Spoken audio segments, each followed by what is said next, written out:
দক্ষিণ পূর্ব এশিয়া আকাশে কি শুরু হতে যাচ্ছে এক নতুন সামরিক আধিপত্য লড়াই? বিশ্বের সবচেয়ে বড় মুসলিম জনসংখ্যা দেশ ইন্দোনেশিয়া কি এবার আকাশে হারিয়ে দিতে চলছে সিঙ্গাপুরের মতো পরাশক্তিকে? ফ্রান্সে রাফাল, তুরস্কের পঞ্চম প্রজন্মের কান এবং চীনা যুদ্ধবিমানের সমন্বয়ে জাকার্তা গড়ে তুলছে ১৩২টি অত্যাধুনিক ফাইটার জেটের বিশাল বহর। আজকের ভিডিওতে আমরা বিস্তারিত জানব কিভাবে ইন্দোনেশিয়া পুরো অঞ্চলের সামরিক শক্তির ভারসাম্য বদলে দিচ্ছে। দীর্ঘদিন ধরে দক্ষিণ পূর্ব এশিয়া আকাশে এক স্বচ্ছ আধিপত্য ধরে রেখেছে ছোট কিন্তু অর্থনৈতিক ও সামাজিকভাবে শক্তিশালী দেশ সিঙ্গাপুর। সিঙ্গাপুরের বহরের রয়েছে শক্তিশালী F-15SG, আধুনিক F-16 ভোল্ট এবং খুব শীঘ্রই যুক্ত হতে যাচ্ছে আমেরিকার পঞ্চম প্রজন্মের F-35 স্টিলথ যুদ্ধবিমান। তাদের শক্তিশালী নজরদারি, নেটওয়ার্ক ভিত্তিক যুদ্ধ ব্যবস্থা এবং উন্নত সেন্সরের প্রযুক্তি এই অঞ্চলের আকাশকে প্রায় তাদের নিয়ন্ত্রণে রেখেছিল।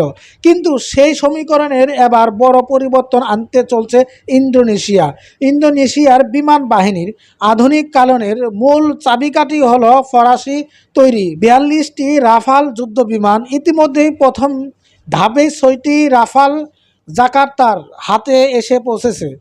এই ৪.৫ প্রজন্মের যুদ্ধবিমানগুলোতে রয়েছে আধুনিক AESA রাডার, উন্নত ইলেকট্রনিক্স ওয়ারফেয়ার সিস্টেম এবং নিখুঁত লক্ষ্যবস্তুতে আঘাত হানার মিসাইল প্রযুক্তি। এর মাধ্যমে আকাশ প্রতিরক্ষার পাশাপাশি সমুদ্র ভিত্তিক যে কোনো শত্রু লক্ষ্যবস্তুতে আঘাত হানতে ইন্দোনেশিয়ার সক্ষমতা অনেকাংশে বৃদ্ধি পাচ্ছে। তবে রাফাল তো কেবল শুরু। জাকার্তার মূল চমক লুকিয়ে রয়েছে তুরস্কের সাথে করা ঐতিহাসিক চুক্তিতে। ইন্দোনেশিয়া তুরস্কের তৈরি পঞ্চম প্রজন্মের কান ফাইটার জেটের ৪৮টি ইউনিট কেনার চুক্তি সম্পূর্ণ করছে। এর পাশাপাশি গুঞ্জন রয়েছে তারা প্রায় ৪২টি চীনা J-10C যুদ্ধবিমান ও নিজেদের বহর যুক্ত করতে পারে। ফরাসি, তুর্কি ও চীনা প্রযুক্তি এই ত্রিভুজ সমন্বয়ে ইন্দোনেশিয়াকে এক অনন্য ও বৈচিত্র্যময় সামরিক শক্তিতে পরিণত করবে। তাহলে প্রশ্ন দাঁড়ায়, সংখ্যার বিচার কি ইন্দোনেশিয়া হারিয়ে দেবে সিঙ্গাপুরকে? বিশ্লেষকরা বলছে বিষয়টি এতটা সহজ না।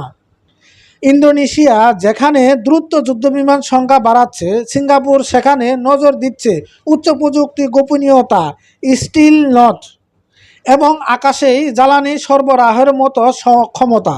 তাছাড়া ফরাসি, তুর্কি ও চীন তিনটি ভিন্ন প্রযুক্তি বিমানকে একসাথে কার্যকরভাবে পরিচালনা করার জাকার্তার জন্য বড় একটি চ্যালেঞ্জ। তবে সব চ্যালেঞ্জ সত্ত্বেও এই কথা সত্যি, ইন্দোনেশিয়ার এই বিশাল পদক্ষেপের পুরো অঞ্চলের সামরিক ভারসাম্য চিরতরে বদলে যাচ্ছে। জেগে উঠছে নতুন এক মুসলিম সামরিক শক্তি।